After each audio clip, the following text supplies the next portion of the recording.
اعمال ہے. اعمال کی لسٹ میں کون کون سی چیزیں شامل ہیں؟ کیا نماز اعمال میں ہے؟ کیا روزہ اعمال میں ہے؟ کیا حج اعمال میں ہے؟ زکوٰۃ اعمال میں ہے؟ خمس اعمال میں ہے؟ آپ سب جواب دے رہے ہیں ہاں یہ سب اعمال ہیں. کیسے پتہ چلا کہ یہ عمل ہے؟ قبلہ نماز پڑھنے کے لیے ہم وضو کرتے ہیں, وضو کر کے جائے نماز بچھاتے ہیں, جائے نماز بچھا کے ہم کھڑے ہو جاتے ہیں, 2 رکعت نماز فجر پڑھتا ہوں, ادا واجب قربتاً اللہ, اللہ اکبر, الحمد پڑھی, سورہ پڑھی, رکوع انجام دیا, 2 سجدے انجام دیے, بحول اللہ میں کھڑا ہو گیا, دوسری رکعت انجام دی, دعائے قنوت کھڑی ہو کے پڑھی, اس کے بعد پھر میں نے رکوع کیا, پھر 2 سجدے انجام دیے, پھر تشہد پڑھا, پھر سلام پڑھا, 3 دفعہ اللہ اکبر کا, میری یہ نماز مکمل ہو گئی.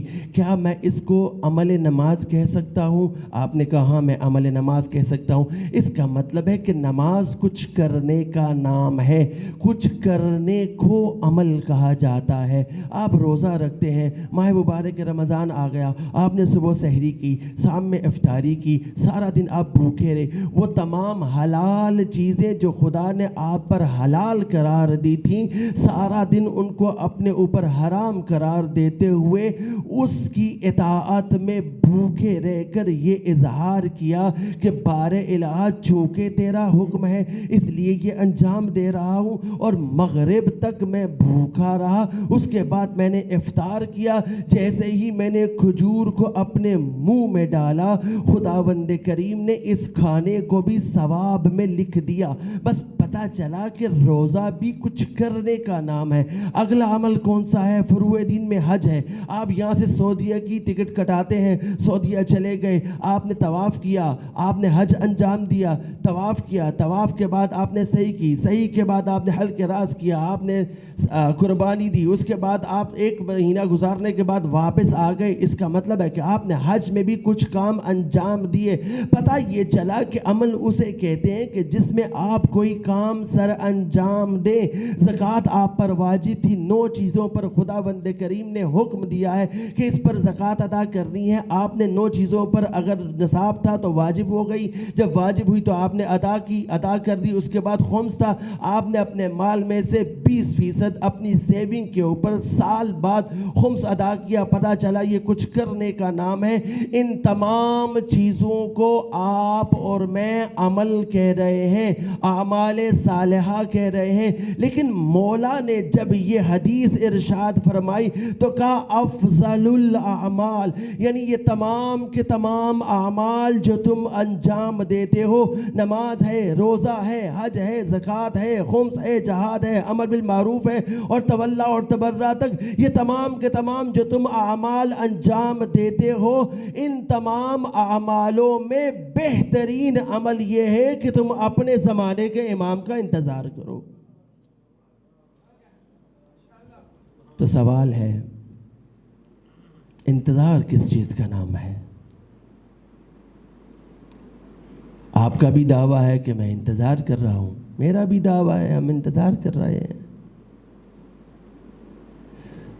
تو انتظار کس چیز کا نام ہے؟ لوگ کہتے ہیں انتظار ایک کیفیت کا نام ہے.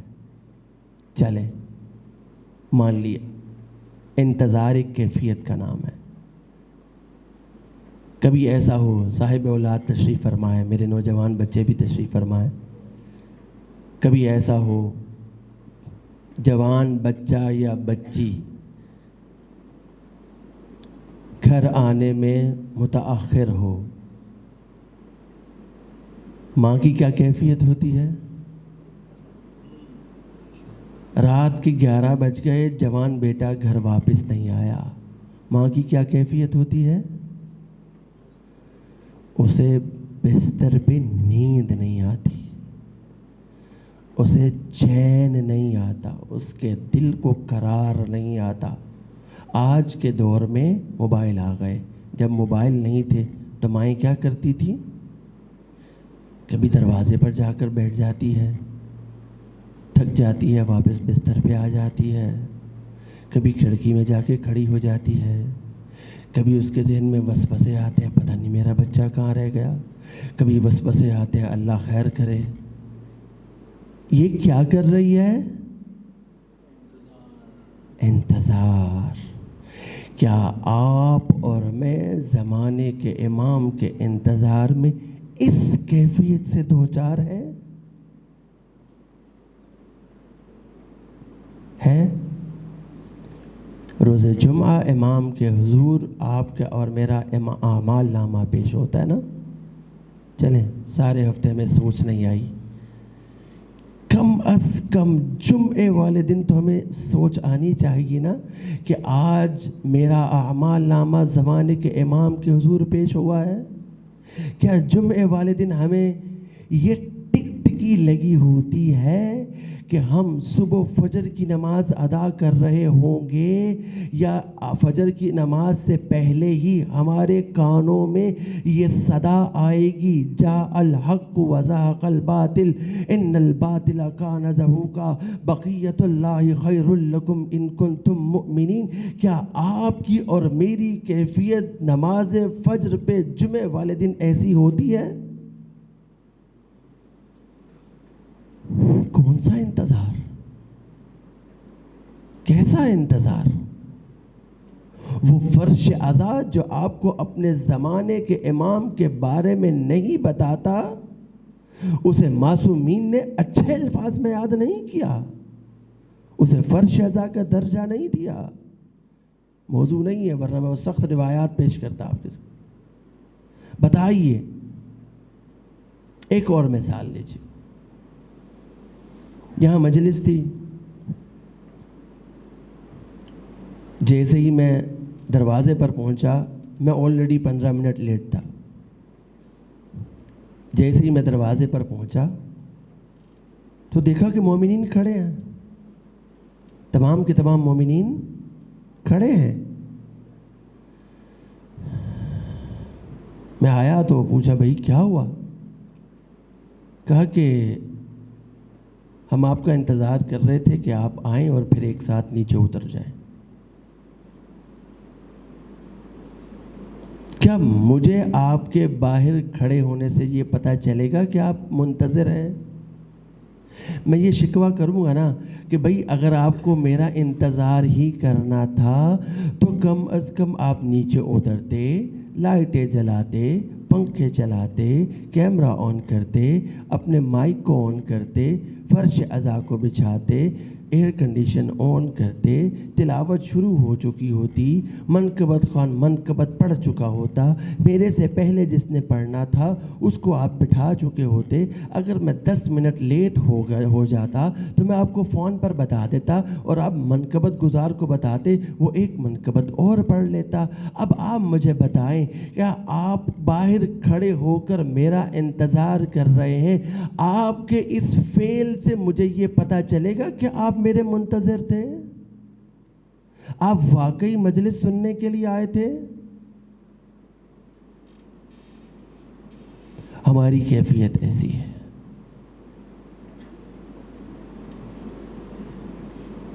وضو نہیں آتا، ایک جوان سے میں نے کہا بھی تم نے وضو کیوں نہیں سیکھا ابھی تک؟ غسل کیوں نہیں سیکھا ابھی تک؟ اور قبلہ مولا آئیں گے تو وہ سکھا دیں گے۔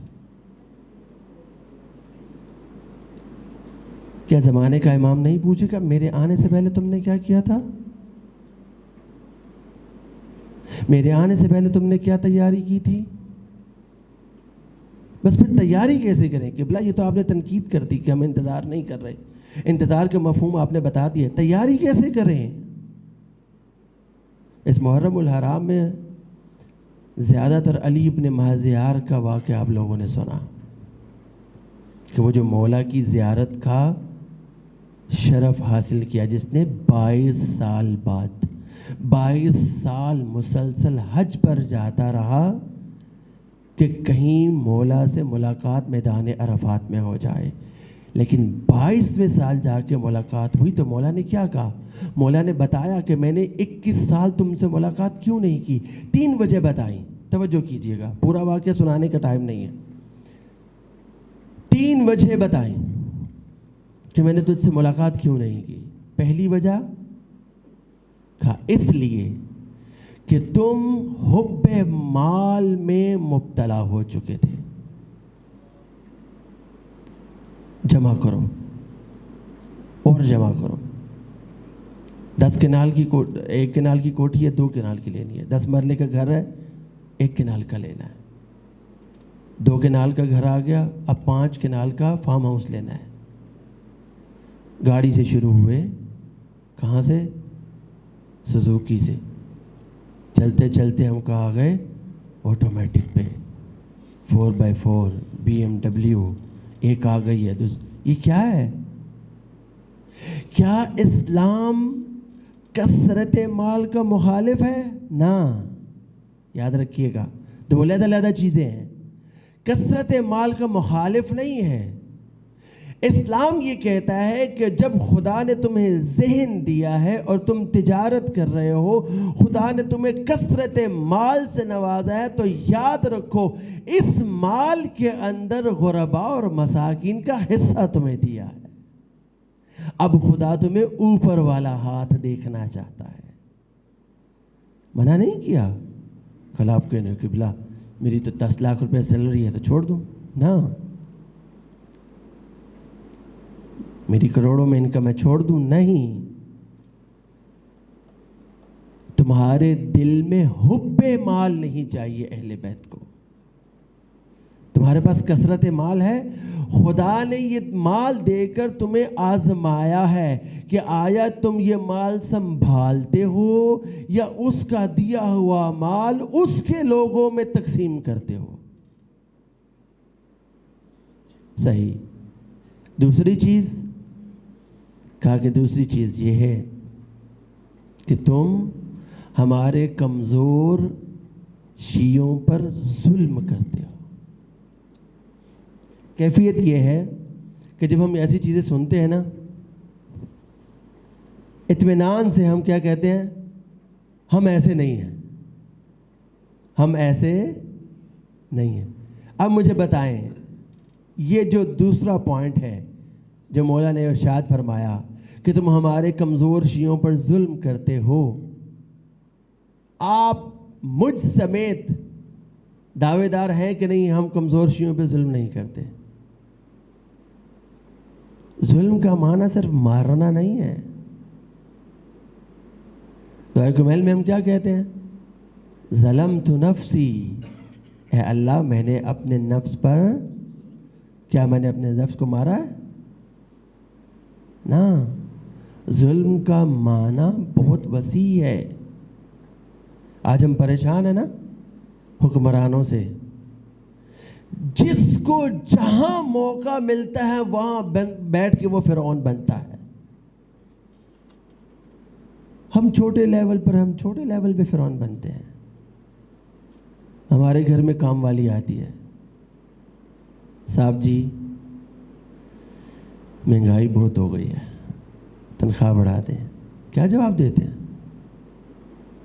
جھٹ سے ہم کیا کہتے ہیں؟ تم نے اتنی چھٹیاں کی, تم یہ نہیں کرتی, تم وہ نہیں کرتی, تم اس طرح نہیں. کیا کر رہے ہیں ہم؟ اگر خدا بھی ہمیں دینے کا, ہمارے رزق میں وسعت کا, ہمارے رزق میں اضافے کا معیار و مقیاس یہی بنا لے جو آپ نے اور میں نے اپنے ماتحتوں کے لیے بنایا ہے, تو کیا آپ کے اور میرے رزق میں اضافہ ہو سکتا ہے؟ دکان پر ملازم کام کرتا ہے, وہ بیچارہ چیخ رہا ہے. یہ بریکٹ میں اس بات کو دل لیجیے گا. ایک صاحب مومن ہے, چن چن کے مومنین بچوں کو اپنی دکان پر ملازمت کے لیے رکھا ہوا. بہت اچھا کام ہے, احسن عمل ہے, اچھا کام کر رہے ہیں آپ, مومنین کو سپورٹ کر رہے ہیں. بچہ چیخ رہا ہے, 20,000 تنخواہ ہے, اس میں گزارا نہیں ہوتا. 4 دفعہ اس کی ماں دکان پر آ کر یہ بات کہہ چکی ہے کہ آپ مہربانی کریں تنخواہ بڑھا دیں, بچہ صبح آتا ہے, آنے جانے کا کرایہ بھی لگتا ہے, پیٹرول مہنگا ہو گیا, آپ مہربانی کریں. اسی ماں کے کھڑے کھڑے ایک امام بارگاہ والے آئے جس کو اس نے 5 لاکھ روپیہ ڈونیشن دی. یہ فرضی بات نہیں کر رہا, 5 لاکھ روپیہ ڈونیشن دی امام بارگاہ والوں کو. جلیل بھائی بعد میں نہ پوچھیے گا کہ وہ کون تھا جس نے 5 لاکھ روپیہ دیا ہے. اس نے دے دی ڈونیشن 5 لاکھ روپیہ امام بارگاہ والوں کو. یہ تو مانگنے آیا تھا. اس مانگنے والے کو اگرچہ کہ خدا کی راہ میں تھا, تو نے 5 لاکھ دے دیا. وہ جو روز آتا ہے تیرے دکان پر ملازمت کرتا ہے, کیا وہ تیرے عیال میں سے نہیں ہے؟ یہ تجھ سے بھیک مانگ رہا ہے, یہ تجھ سے خدا کے نام پر مانگ رہا ہے, یہ تجھ سے نبی کے نام پر مانگ رہا ہے, یہ حسین کے نام پر مانگ رہا ہے؟ نہیں, یہ اپنی اجرت میں اضافے کا خواہاں ہے تجھ سے. ہم 20,000 روپے ابھی دے کر کیا کرتے ہیں؟ ہمارا کالر اونچا ہوتا ہے. یہ کیا کر رہے ہیں ہم؟ کمزور شیعوں پر ظلم کر رہے ہیں. توجہ کرنے کی ضرورت ہے. اور تیسرا نقطہ کہ جس میں خود علی ابن مہذیار مبتلا تھا, نہ وہ کثرت مال میں مبتلا تھا, نہ وہ کمزور شیعوں پر ظلم کرتا تھا. جب مولا نے یہ 2 جملے بولے تو کہا مولا میں تو ایسا نہیں ہوں. کہا ہاں تو ایسا نہیں ہے, لیکن یہ میسج ہمارے شیعوں تک پہنچاؤ کہ ہمارے شیعہ ان گناہوں کے مرتکب ہوتے ہیں. اور تیسرا گناہ قطع رحم. علی ابن مہذیار اپنی بہن سے 21 سال تک ناراض تھا. 21 سال تک گڑ گڑا کے خانہ کعبہ کا غلاف پکڑ کے خدا کو اس کی ربوبیت کے واسطے دے دے کر, حسین کی ماں کا واسطہ دے دے کر یوسف زہرا کے دیدار کے لیے دعائیں کیں. لیکن علی ابن مہذیار کو 21 سال تک زمانے کا امام نہیں ملا. زہرا کا واسطہ دیا, حسین کا واسطہ دیا, خدا کی بارگاہ میں گر گڑایا, اس کے محبوب گھر کے غلاف کو پکڑ پکڑ کر خدا کی بارگاہ میں آہوزاری کی. خدا راضی نہیں ہوا, چونکہ زمانے کا امام راضی نہیں تھا, زمانے کا امام اس کی گر گراہٹ پر نہیں آیا, اس لیے کہ علی ابن مہذیار کی بہن راضی نہیں تھی.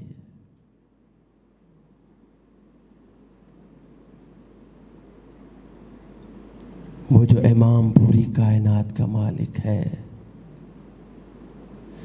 اس بات پر اپنے عاشق سے ملاقات نہ کرے کہ اس نے اپنی بہن کو ناراض کیا ہوا ہے, تو بتائیے ہمارے باقی اعمال کی کیا کسوٹی ہے؟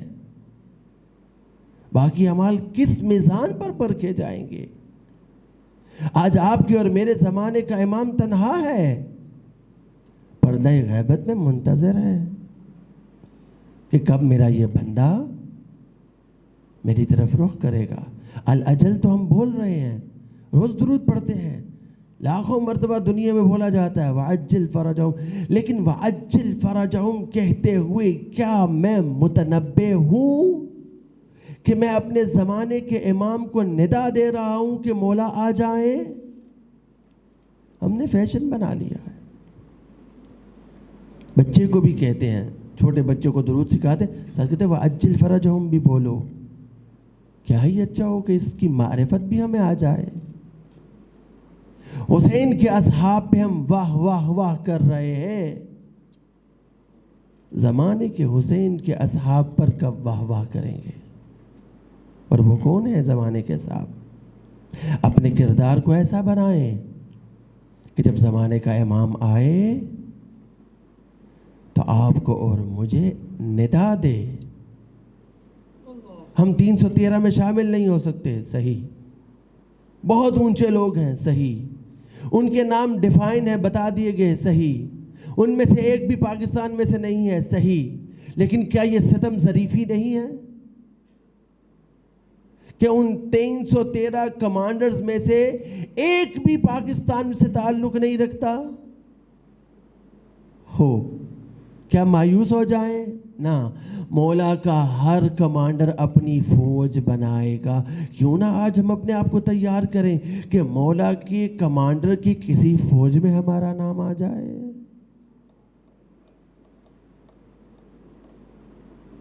جب جب زمانے کے امام کی بارگاہ میں آپ کا اور میرا نامہ اعمال پیش کیا جاتا ہے تو مولا ہاتھ اٹھاتے ہیں. وہ مولا کہ جس کی طرف سے آپ اور میں غافل ہیں، وہ جس کے بارے میں ہم ایک لمحہ بھی اپنے 24 گھنٹوں میں سوچتے نہیں ہیں.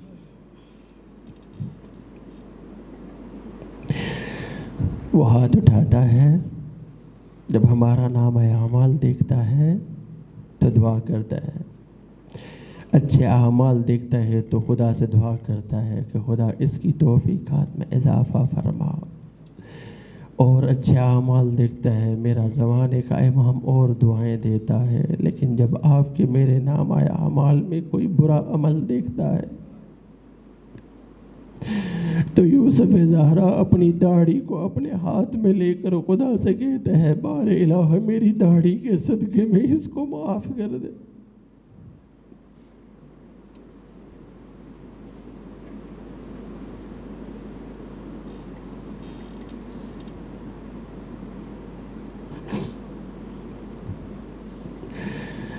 وہ امام جو اپنے جد کے مصائب پہ خون کے آنسو روتا ہے، کیا بہتر نہیں ہے کہ ہمارے زمانے کا امام اپنے جد کے مصائب پر گریہ کرے؟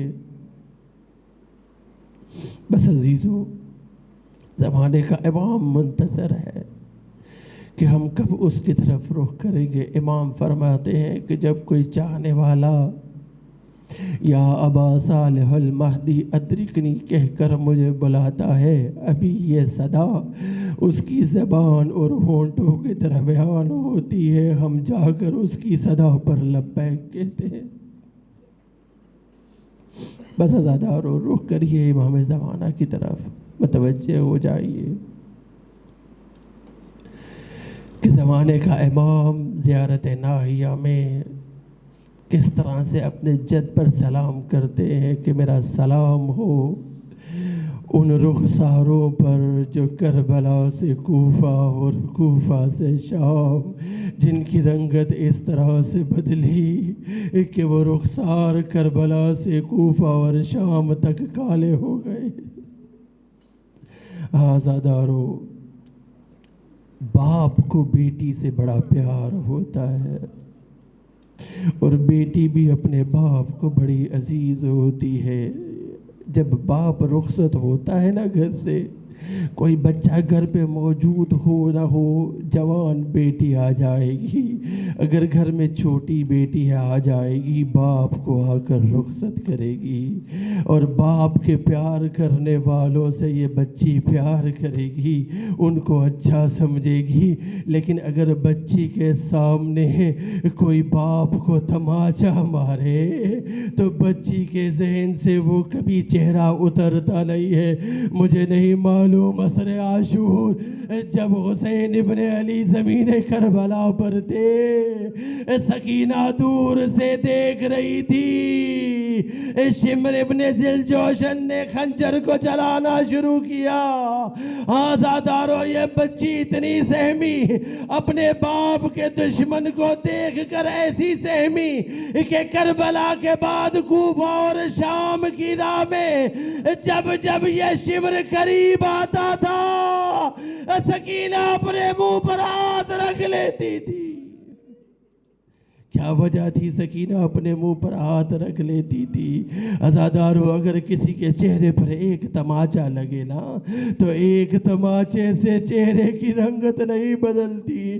مجھے نہیں معلوم کہ سکینہ کو کتنے تماچے مارے گئے کہ کربلا کے بعد کوفہ و شام تک اس شہزادی کے رخسار کی رنگت بدل گئی. آزادارو، اجرکم علی اللہ. بس ایک منزل آپ کی زحمت تمام. ایک شخص ہے، زجر ابن قیس اس کا نام ہے، یہ کہتا ہے کہ کوفہ کے راستے میں ایک مقام ایسا آیا کہ حسین ابن علی کا سر جس نیزے پر تھا وہ نیزہ زمین میں گڑ گیا. سر آگے چلنے کے لیے تیار نہیں ہے۔ ثانی زینب سے پوچھا گیا، سید سجاد سے پوچھا گیا، حسین ابن علی کا سر آگے جانے کے لیے تیار کیوں نہیں ہے؟ کہا حسین ابن علی ہی جان سکتا ہے کہ اس کا سر آگے جانے کے لیے تیار نہیں ہے۔ سید سجاد آگے بڑھے، بابا کے پاس آئے، بابا سید سجاد کی پشت اب اس قابل نہیں ہے، ذرا بتائیے آپ کا سر آگے کیوں نہیں جاتا؟ کہا میری سکینہ پیچھے بیابان میں اونٹ سے گر گئی ہے، یہ سننا تھا۔ یہ زجر بن کیش کہتا ہے کہ مجھے حکم ہوا کہ میں جا کر بچی کو تلاش کروں۔ کہا میں آگے بڑھتا چلا گیا، لیکن مجھے بچی نظر نہیں آئی۔ ایک دور جا کر دیکھا کہ بچی کہیں درخت کے نیچے بیٹھی سو رہی ہے۔ کہا مجھے سمجھ نہ آئی کہ شاید یہ وہی بچی ہے۔ میں آگے بڑھا، جیسے ہی آگے بڑھتا چلا گیا میرے قدموں کی آہٹ سے بچی اٹھ گئی۔ اب جب بچی اٹھی تو کیا دیکھا، بچی کبھی دائیں بھاگتی ہے، کبھی بائیں بھاگتی ہے۔ میں آگے بڑھا، جب بچی کے پاس گیا، جا کے پوچھا کیا بات ہے؟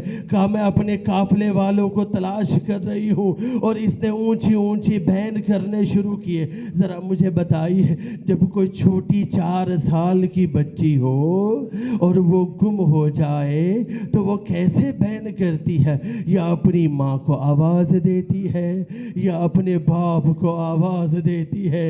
یہ کہتا ہے میں نے قریب ہو کے اس بچی کی نداؤں کو سننا شروع کیا۔ اس بچی نے آواز دی، چچا عباس کہاں ہو؟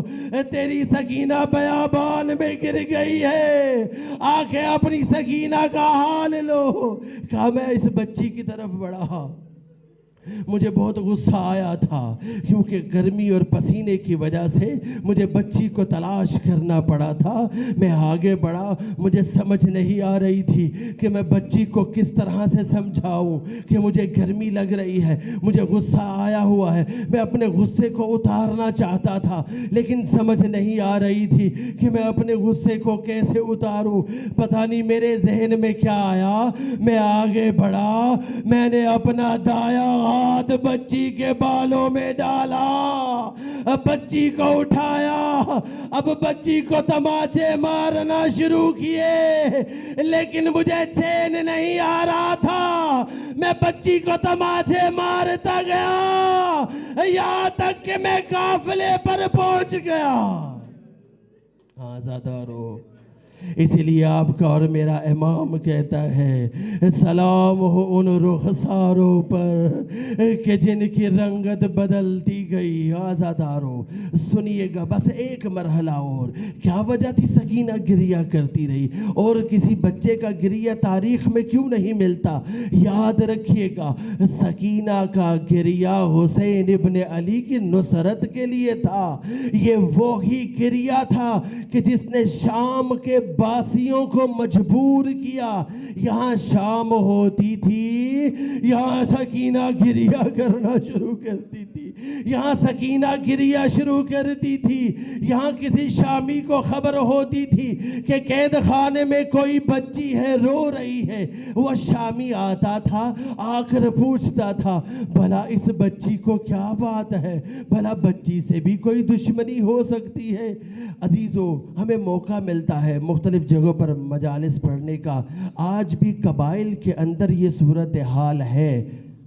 کیا صورتحال ہے کہ اگر کسی نے کسی کا قتل کیا ہو اور قاتل کی بیٹی مقتول کے گھر آ جائے تو جیسے ہی وہ مقتول کے گھر آ جائے، مقتولین اس بیٹی کے آنے کی وجہ سے قاتل پہ سارا گناہ معاف کر دیتے ہیں۔ بھلا بیٹیاں بھی ایسی ہوتی ہیں؟ اور 4 سال کی بیٹی ہو، اس کو دیکھ کر رحم نہیں آتا؟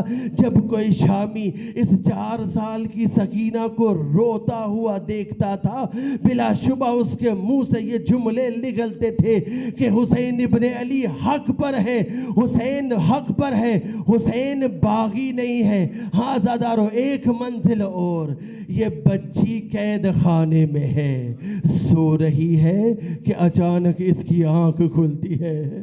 پھوپھی زینب ابھی میرے بابا کو دیکھا تھا، ابھی میرا بابا یہاں آیا تھا، ابھی میرا بابا مجھے پیار کر رہا تھا، ابھی میرے بابا نے مجھے گود میں بٹھایا تھا، ابھی میرا بابا مجھے پیار کر رہا تھا۔ بچی نے رونا شروع کیا۔ سید سجاد نے کہا اگر بچی کو تھوڑی دیر کے لیے بابا کا سر مل جائے تو شاید بچی کو آرام آ جائے گا۔ آزادار ہو، ایک تشت میں حسین ابن علی کا سر آیا۔ آزادار ہو، سکینہ نے تشت کو گود میں لیا، کیا دیکھا بابا کا سر ہے۔ سکینہ برداشت نہیں کر سکی، اپنے رخسار کو بابا کے رخسار پہ رکھا۔ بابا تیرے بعد مجھے تازیانے مارے گئے، بابا تیرے بعد مجھے تماشے مارے گئے، بابا تیرے بعد میرے رخساروں الا ولعنت اللہ علی القوم الظالمین وسيعلم الذين ظلموا أي منقلب ينقلبون۔ بار الہ تجھے واسطہ محمد وآل محمد کا اس قلیل سے ذکر کو اپنی بارگاہ میں قبول و منظور فرما۔ میرے خالق، میرے مالک، تو رحمان ہے، رحیم ہے، کریم ہے، ان آنسوں کو توشہ آخرت قرار دے۔ بار الہ تجھے واسطہ محمد وآل محمد کا صحیح معنوں میں زمانے کے امام کی معرفت نصیب فرما۔ بار الہ تجھے واسطہ محمد وآل محمد کا جتنے عزادار تشریف لائے ہیں، اپنے دلوں میں حاجات لے کر آتے ہیں، بار الہ ان کی حاجات کو برلا۔ بے گھروں کو گھر عطا فرما، بے زروں کو زر عطا فرما، بے ہدایتوں کو ہدایت عطا فرما، بے روزگاروں کو روزگار عطا فرما۔ میرے مالک، میرے خالق، اس فرش عزا کو بچھانے میں جن جن لوگوں نے اپنا حصہ ڈالا ہے، مالک ان کی ان کاوش کو اپنی بارگاہ میں قبول و منظور فرما، ان کے مرحومین کی مغفرت فرما، انہیں اعلیٰ علیین میں جگہ عطا فرما۔ میرے مالک، میرے خالق، تو رحمان ہے، رحیم ہے، کریم ہے، ہم گناہ گار ہیں، خطا کار ہیں، سیاکار ہیں۔ بار الہ ہم سب کے تمام صغیرہ کبیرہ گناہوں کو معاف فرما، آئندہ میں گناہوں سے بچنے کی توفیق عطا فرما۔ روز محشر حسین کی شفاعت ہم سب کو نصیب فرما، قلب امام زمان کو ہم سب سے راضی و برضا فرما، حجت حق ولی اس کا ظہور جل فرما، ہم سب کو ان کے آوان و انصار میں شمار فرما۔ ربنا تقبل منا انک انت السمیع العلیم۔ آمین آمین یا رب العالمین برحمتک یا ارحم الراحمین۔ ایک مرتبہ سورہ فاتحہ، 3 مرتبہ سورہ اخلاص، بانیان محفل کے مرحومین کے لیے اپنے اپنے مرحومین کو ذہنوں میں جگہ دیتے ہوئے۔